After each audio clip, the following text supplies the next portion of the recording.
I'm Bruce McKern, and I'm a professor here at CEIBS in the field of international business and also co-director of the new Centre on China Innovation, along with my colleague, Professor George Yip, Professor of Management at CEIBS.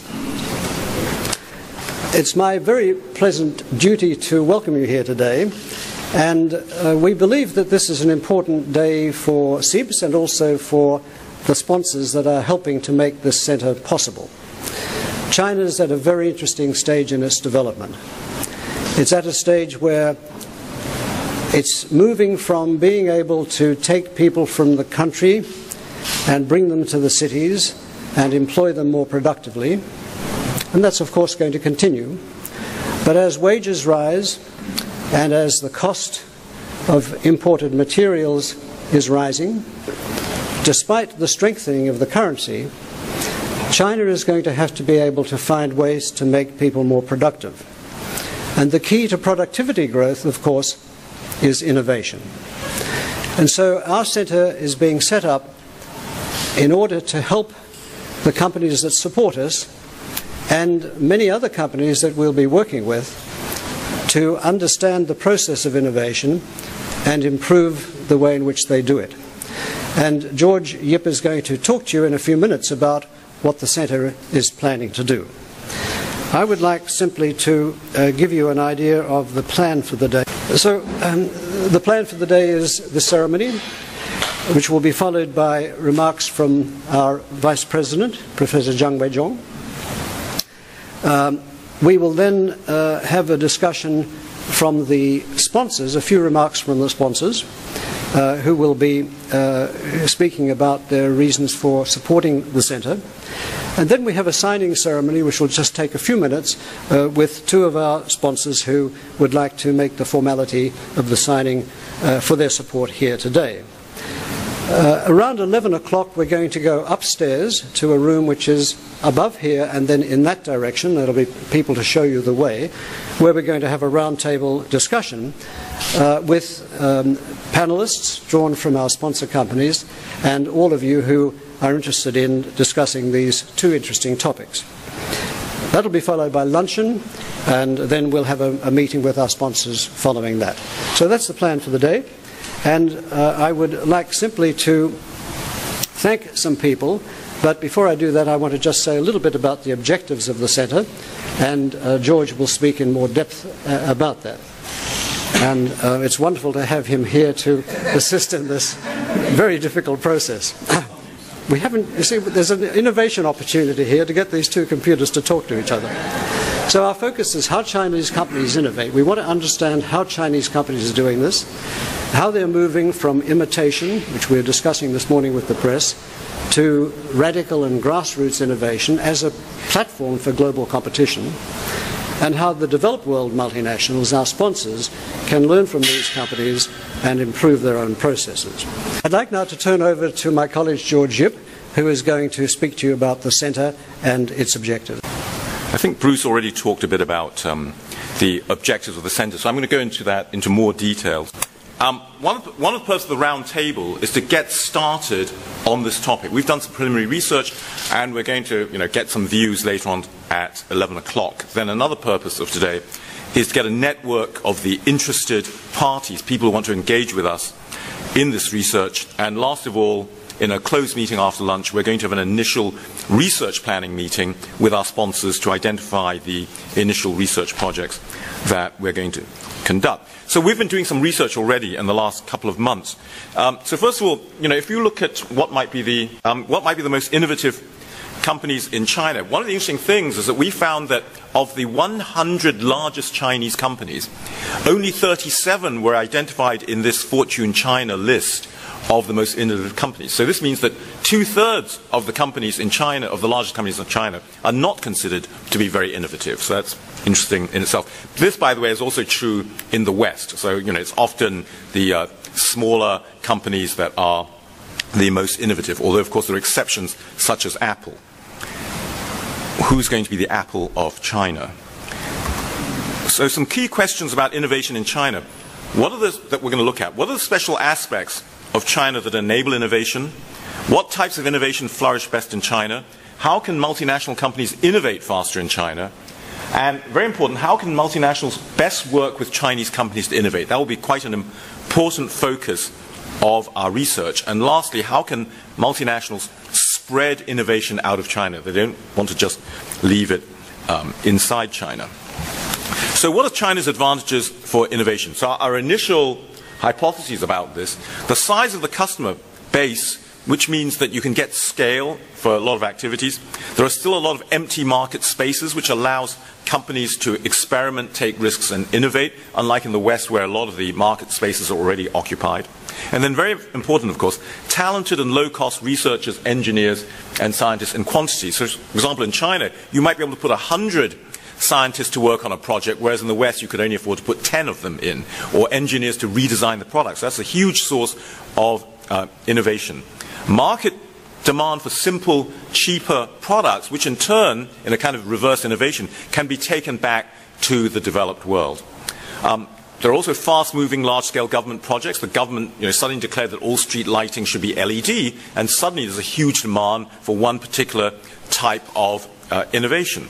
And of course there's a lot of support from both national and provincial governments support companies in their innovation.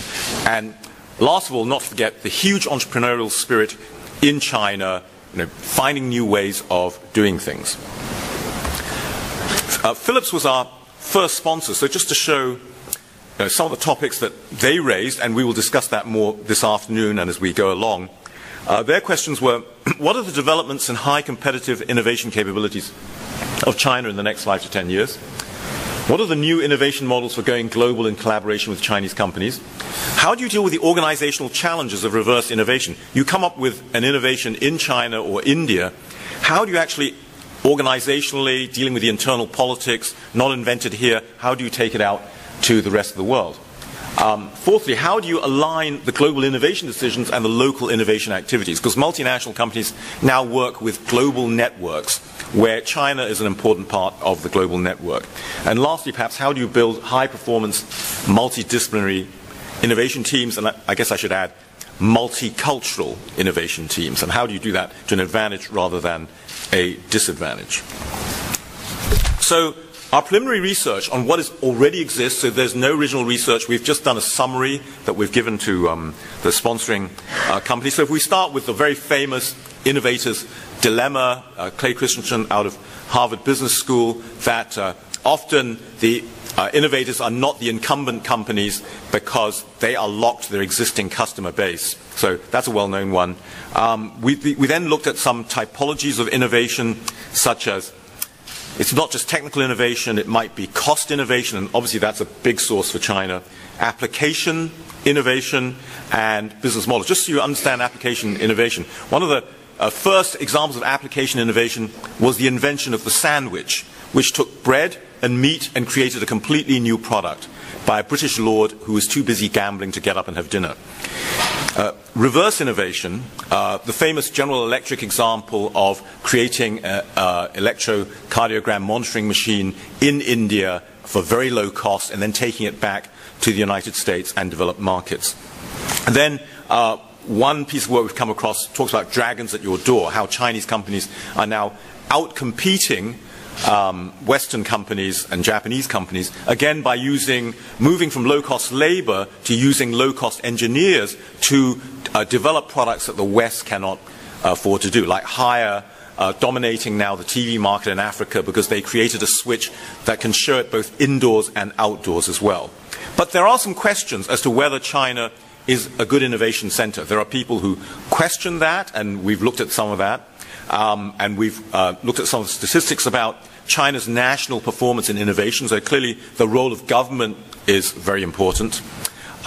Seventh, The Run of the Red Queen is an interesting book that talks about how China has really focused on rapid incremental innovation, which is not necessarily what the Chinese government has been looking for. Chinese government has been looking for scientific innovation to imitate the West and Japan, but so far China's successes has been these very fast-moving companies and also dealing with the complex and ambiguous institutional structures as to what exactly they should do. But so far that's really been a good success for Chinese companies. Bamboo innovation, the Economist has questioned whether China really is innovating or not. And last of all, some more China promoters. One author calls first something called Chinovation, and he has 8 R's. I won't go through them all, but to do with the reverse focus, rapid moves, the high level of rivalry, and the various aspects that really boost innovation in China. So this is just some input into our research. Our research methods, I won't go through all of them, but classic research methods, but with a difference. We are going to practice co-production with the sponsoring companies. So it's not, they sponsor us, we study it in an ivory tower and come back with a report in 3 years' time.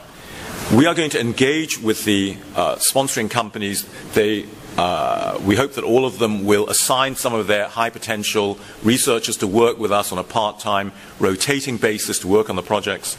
We will study the innovation processes in the companies themselves. In particular, we'll also study how these companies are cooperating in open innovation with their ecosystem of Chinese companies. So it's a very interactive process that will be highly involved with the companies that will eventually end up also in educational materials. Our research team, Bruce McKern and myself, as the 2 professors as co-directors and research principals. We have 2 research associates, Jess Zhang and Samuel Tang, very talented and been very helpful to us already. We're going to involve additional CEIBS and non-CEIBS professors as well to lead individual projects. So we're going to run a networked organization. So it's not just the small team that's going to do it. We're going to have an extended team. There'll be a lead executive from each of the sponsoring companies. And as I mentioned, some high potential executives from the sponsoring companies will be assigned on a rotating basis. We'll try to involve MBA students doing projects, and we may even involve other companies such as some consulting firms who might be interested in working with us on very specific projects. The outcomes for the sponsoring companies: new knowledge of broad applicability, and because they'll be working with us, it will also be applicable to themselves. They'll also get workshops and seminars, and we hope they'll develop new strategies and new processes, although obviously achieving the company-specific outcomes is the responsibility of the sponsors, and the more they're engaged with us, the more they will learn. And lastly, outcomes for CEIBS: new frameworks, models, theories, and evidence that will be disseminated in white paper reports, both academic and managerial articles, academic journals like the Strategic Management Journal, managerial journals like Harvard Business Review, books. We hope to have a best-selling book, In Search of Innovation Excellence or something like that, teaching cases and courses, conferences, and we're probably also going to come up with an annual list of the top 10 innovations in China of the previous year. So this is a very fast overview of what we plan to do in the center, and obviously it will evolve as we go along, and we look forward to many of you going on this journey with us. I'll now pass it back to Bruce to introduce the next step.